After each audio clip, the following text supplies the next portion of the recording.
Welcome in, everyone. We've got quite the deep dive for you all today. A really unique one today, and we're really excited. So many of you have reached out about this episode of The X-Files. It's a good one. Nisei, the first part of this two-parter.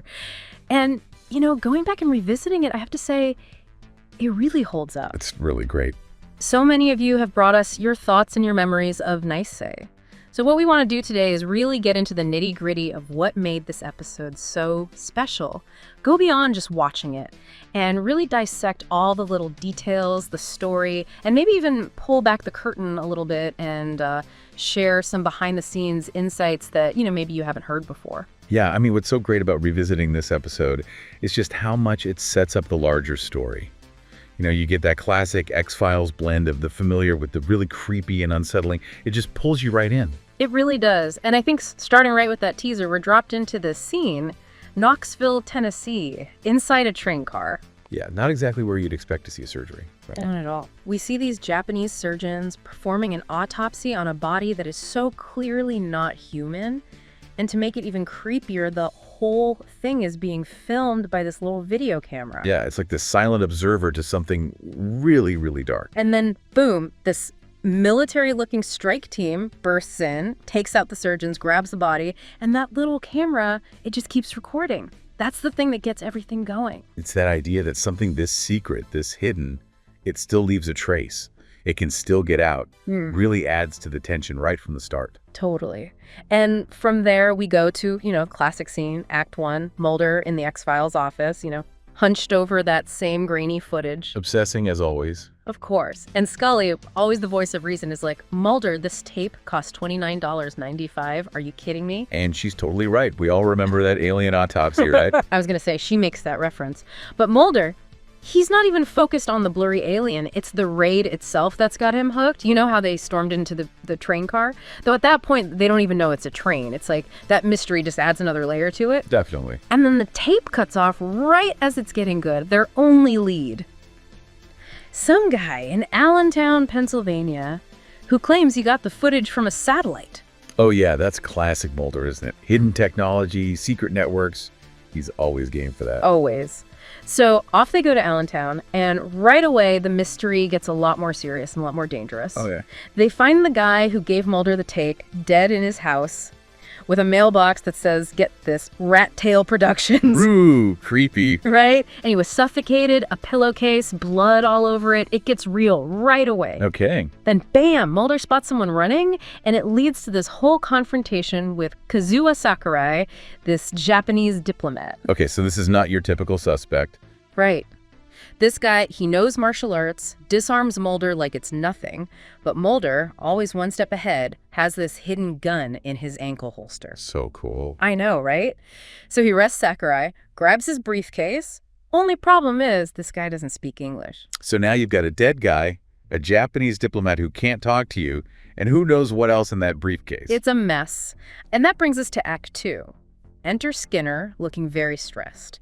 He tells Mulder that Sakurai is a really important diplomat. Like, this is an international crisis-level situation. And of course, Mulder's the one who caused it. Obviously. Skinner tells him to back off. Keep your nose clean, he says, but you know Mulder. I was going to say, like, that's ever going to happen. Not a chance. Yeah. Especially after what they find in Sakurai's briefcase. What is it? Satellite photos of a ship out at sea, and this list of UFO club members with one name circled.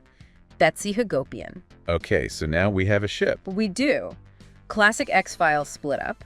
Scully goes to find Betsy. Mulder heads back to D.C. to talk to the lone gunman. Those guys always have the weirdest intel. The best, though, right? And they don't disappoint. They tell him the ship in the photos, it's called the Talipus, a salvage ship out of San Diego. And get this, it was supposedly looking for a Japanese submarine from World War II, supposedly carrying a ton of gold. Okay, so sunken treasure. That's what everyone thought, but here's the weird part. The Talipus never said they found the sub, and instead of heading back to San Diego, it went through the Panama Canal and ended up in Newport News, Virginia. That is weird. Totally suspicious. Mulder thinks they found something a lot more important than gold. And to make things even worse, as all this is happening, Kazuo Sakurai gets assassinated right outside the Japanese embassy. Oh, wow. Yeah, things are escalating quickly. Now, Act 3, we switch to Scully in Allentown. She goes to Betsy Hagopian's house, but instead of finding Betsy, there are these two women there. Okay.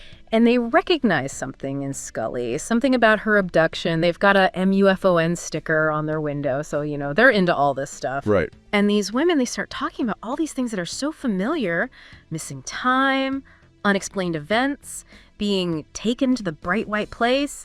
It triggers a flashback for Scully. Oh, no. Yeah, she's back in that room, bright lights, being examined, a tube in her belly button, her stomach being inflated. It's awful. That's rough. I mean, that's the thing with Scully. She's always trying to be skeptical, but she has this past trauma she can't escape. Exactly, and it's all coming back to her now. And it gets even creepier. How so? These women, they show Scully this brown mark on the back of their necks. And Scully has the same mark. Whoa. They think it's an implant, something the aliens put in them. And then they say they think Betsy has cancer because of all the time she was abducted. Like, that's what's going to happen to Scully, too. It's really scary. It's getting pretty intense. Meanwhile, Mulder's in Newport News checking up on the Talipus at Coast Guard headquarters. He finds out the DEA searched the ship for drugs after it came through Panama. Jax. Yeah, but the weird thing is, the ship took off without refueling. Like, why would they do that? Good point. They must have been in a hurry. Exactly. Something was definitely up. So, what does Mulder do? He goes onto the Talipus himself, without permission. It's our Mulder. He almost runs into a military team boarding the ship, but he manages to avoid them. And guess what he sees? In a warehouse nearby, there's this thing shaped like a UFO being examined by a team in hazmat suits. So he was right. Totally. But when he gets back to his apartment, it's been trashed and Skinner's waiting for him. He tells Mulder they found Sakurai's body. Oh, man. He's furious. Wants to know what happened to the briefcase. Tells Mulder he's on his own now. It's like Mulder can never catch a break. Nope. So Act 4 takes us in a whole new direction. Mulder meets with this mysterious Senator Matheson. Okay, this is getting interesting. Right. Matheson tells Mulder to just give up the satellite photos, says it's a small price to pay for what he's going to tell him. Intriguing. And then he drops this bomb. 4 Japanese doctors involved in some super secret project in Knoxville were murdered. Wait, are we talking about the doctors from the autopsy video? Sounds like it. Matheson gives Mulder their names and says, monsters begetting monsters. Like, go investigate their past and you'll find some dark stuff. Chilling. Back at the X-Files office, Scully tells Mulder about the women she met, the implants, and how scared she is. And then she says something that changes everything. She was looking at this old photo from World War II, and she recognized one of the Japanese men. Dr. Takeo Ishimaru, the guy in charge of Project 731. Project 731. Wasn't that was really bad stuff, right? Yeah, awful human experiments. And guess what? Mulder tells her the murdered doctors, they're in the same photo. He thinks the Talipus didn't just find a UFO, they found an alien, an EBE, and they're moving it by train on some secret route. Scully is starting to believe him, but she still needs proof. So she takes that chip from her neck to Agent Pendrell to analyze. Pendrell. I know, right? And Pendrell says the chip is human-made, super complex, and could be used for all sorts of things, like helping disabled people use computers. So not alien technology. Maybe not. It's blurring the lines even more. Which brings us to Act 5. It's all about the train now. Mulder's at a train yard in West Virginia, and he sees Japanese men taking someone in a hazmat suit onto a train car, number 8257DD. The train leaves, and Mulder's got to figure out a way to catch up to it. So much tension. Meanwhile, Scully's watching the autopsy video again, and she has another flashback. This time she recognizes Ishimaru. He was one of the men who experimented on her. She calls Mulder, tells him what she remembers. Mulder says he's going to get on the train in Cincinnati. It's getting real now. Like, they show this scene at a train station in Ohio. One of the Japanese guys from the train yard is attacked in a bathroom by someone we don't see. Then Ishimaru walks by, heading for the same train Mulder's trying to get on. it's all connected. Totally. Mulder shows up, but the train to Vancouver has already left. And then Scully gets a visit from X. He warns her that the train is dangerous, that Mulder shouldn't go anywhere near it. X always knows more than he lets on. You got that right. Scully doesn't trust him, but she's worried about Mulder. So she calls him. Mulder's on a bridge over the train tracks. The train is coming, and Scully's yelling at her to stay away, but it's too late. Mulder jumps. He actually jumps on the train. He jumps onto the moving train. His phone goes flying, and that's how it ends. To be continued. Wow. So we've just relived all the twists and turns of Nisei, but there's always more to the story. Yeah, the X-Files, it always has these layers. It makes you think. It does. So let's take a peek behind the curtain, look at some of the fun facts, the little details, the mysteries of how this episode came together. You know, kind of a nostalgic trip back to the making of Nisei. I like it. Let's get into it. All right, so first up, X-Files fans, we know you've noticed it. Mulder loses his gun. A lot. Yeah. Well, it seems like the creators knew it, too. Yeah. In Nisei, remember when Sakurai disarms him? Oh, yeah. Then Mulder pulls out that second gun from his ankle holster. Like it was nothing. I know, right? That was no accident. It was a little wink to the fans acknowledging this, running joke. I love that. It's like they're in on the joke with us. Totally. And speaking of things that fans noticed, remember that scene where Mulder jumps on the train? Oh, so intense. That wasn't some movie magic. It was really David Duchovny jumping onto a moving train. He insisted on doing it himself. It took weeks of planning, and it was pretty dangerous, but he wanted it to be real. That's dedication. And it shows on screen, right? You really feel the danger. For sure. Okay, so this episode also introduces a new character, someone who hangs around in the background a lot. Agent Pendrell. Oh, yes, Pendrell. He's kind of awkward, but you can tell he really admires Scully. Nisei is his first appearance, the start of his X-Files journey. Yeah, he became a bit of a fan favorite. He did. Now, here's something really interesting. The alien in that autopsy scene, it wasn't a puppet or some fancy special effect. It was an actual 11-year-old actor. Really? Yep. And later on, in the train car, the alien is played by his twin sister. Whoa, that's cool. Isn't it? They both wore these huge contact lenses to make their eyes look alien. I can only imagine how creepy that must have looked. Totally. It's interesting, right? They chose a kid to play the alien. It adds this whole other layer of weirdness to it. For sure. And speaking of weird, Nisei actually won 2 Emmy Awards. No way. For what? For sound. Outstanding sound editing and outstanding sound mixing.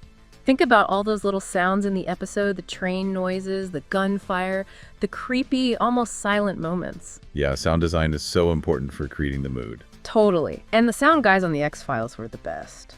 Okay, one more thing, and this is a good one.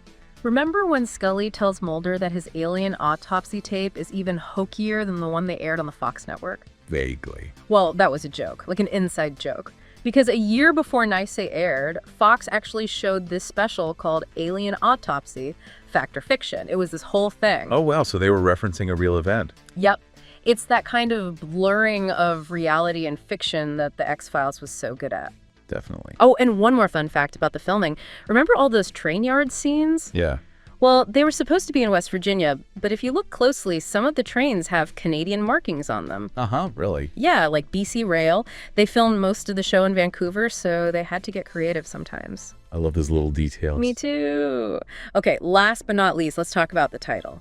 Nisei. It's a Japanese word that means second generation.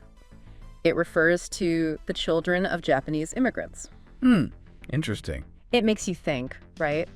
About heritage, identity, and maybe even how the past can shape the future in unexpected ways. Yeah, it's not just a random word. It definitely adds another layer to the whole story. Totally. So there you have it. We've gone through the plot of Nisei, seen Mulder risk his life to get on that train, and uncovered some cool behind-the-scenes secrets. It's a powerful episode, and it leaves you wanting more. Definitely a classic. And it really makes you think, about the lengths people will go to for knowledge and the consequences of those actions. It does. And that idea of monsters begetting monsters, that's pretty heavy stuff. It is.